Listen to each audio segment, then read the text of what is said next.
complete control of their own oil industries. In the early days, the oil companies treated the supplier nations with some degree of indifference, if not arrogance. That was resented. The suppliers felt humiliated, and they took their revenge in later years when the whip hand changed. And in those later years, it was the oil companies that felt humiliated by being forced to sit around waiting for acknowledgement of their mere presence. We were treated with hostility. Our arguments were treated with contempt. The Kuwaitis were very tough. They wanted us out, and we assumed that we had a future together with them. We had worked with Kuwait for years, been very close to them. We had spent large amounts of money, and it was unthinkable to us that we were being thrown out.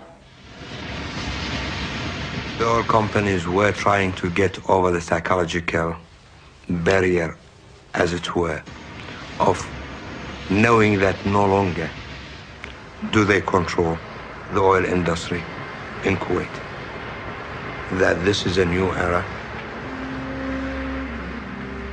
When it became clear to them that the Kuwaitis were going to nationalize their concessions, BP and Gulf insisted on $2 billion in compensation. The Kuwaitis gave them $50 million. The majors, the international companies, and the smaller companies found that they no longer had these big reserves of oil in the oil-producing countries, and so the number one issue for them became to replace those reserves, and that meant a great global oil hunt.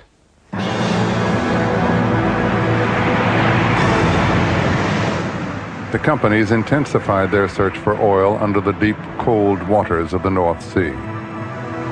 It was a gamble, but we knew we had a tremendous reserve there. We were lucky in one sense in that by the time North Sea oil, particularly Fortisfield, came onto the market, the oil price had gone up 4 or 5 times from the price at which the decision had been taken, and it transformed the industry.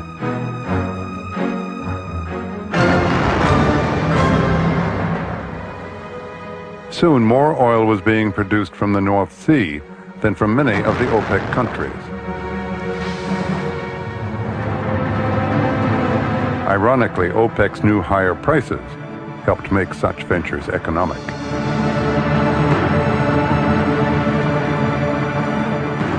During the 70s, when the Shah of Iran was there, he wanted to build out of Iran a super military power in the area.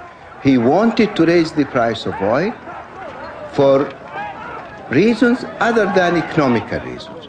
The Saudis wanted to keep the price of oil going up very slightly, reasonably, so we do not hurt the economy of the West and we do not hurt the annual increases in demand. The shock of the oil embargo and the great increase in prices drove Western countries and industrialized countries to bring into being conservation policies that before they ignored.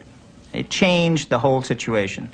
It reversed the power equation.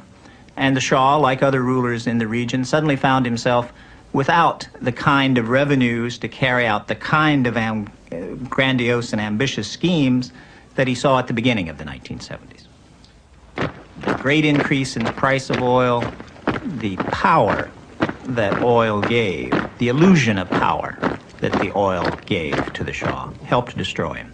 It was kind of a poisoned chalice for the Shah.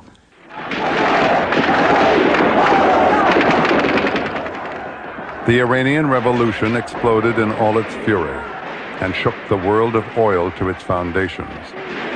As students and religious fundamentalists took to the streets, the system established to guarantee Middle East oil supplies was rapidly heading towards ruin. The Shah, who had been the policeman of the region, could no longer serve that function. And when he fell, that Western influence declined seriously. Only a handful of people witnessed the Shah's departure into exile on January 15, 1979. The fall of the Shah was, of course, precipitated by strikes in the oil fields that reduced Iranian production to zero from 5 million barrels a day. And it had a disconcerting effect on the oil market. 2 weeks later, 1 million people thronged the streets as the Ayatollah Khomeini, implacably opposed to the West, returned from exile and took power. The Iranian Revolution caused the price of oil to jump several times, and the companies were panicking, and the price of oil kept going up and up again. For Western motorists, the second oil shock was 1973 all over again. Even though he'd warned of a new energy crisis, the upheaval helped to destroy the presidency of Jimmy Carter. Good evening. Tonight I want to have an unpleasant talk with you about a problem that's unprecedented in our history. With the exception of preventing war, this is the greatest challenge that our country will face during our lifetime. The world is not prepared for the future.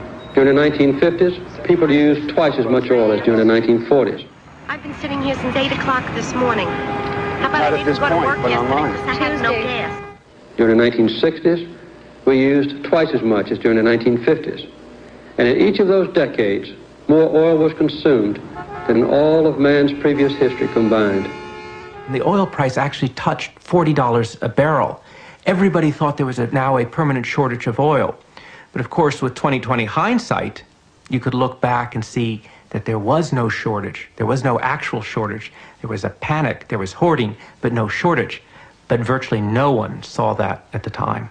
We thought that we could get away with practically anything in terms of increasing the oil prices. I think that is when, that is the zenith of OPEC power. And perhaps at that time, we allowed that feeling of power to go into our head. Vienna, September 1980. OPEC was meeting to plan a grand celebration of its 20th anniversary. Within minutes of its opening, the meeting broke up in confusion and OPEC's unity was shattered. Far away in Baghdad, Iraq's strongman Saddam Hussein had launched an attack on one of his OPEC brethren.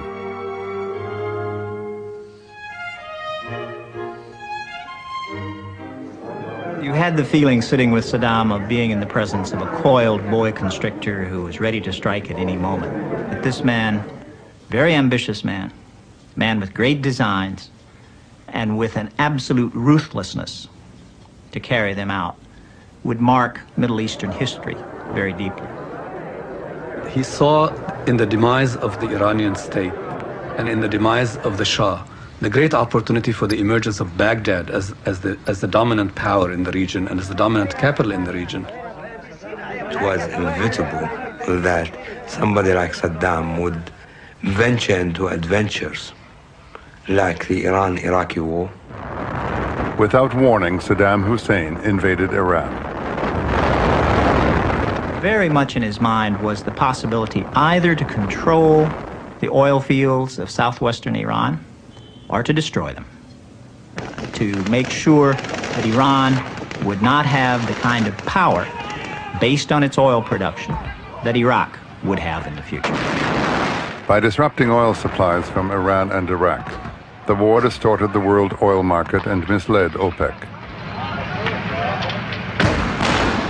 I think, in essence, that war concealed the weaknesses that OPEC was already feeling, in the sense that the war further reduced the Iraqi-Iranian supply and gave us a misguided sense that we could continue on doing what we were doing, keeping the price of oil very high in face of falling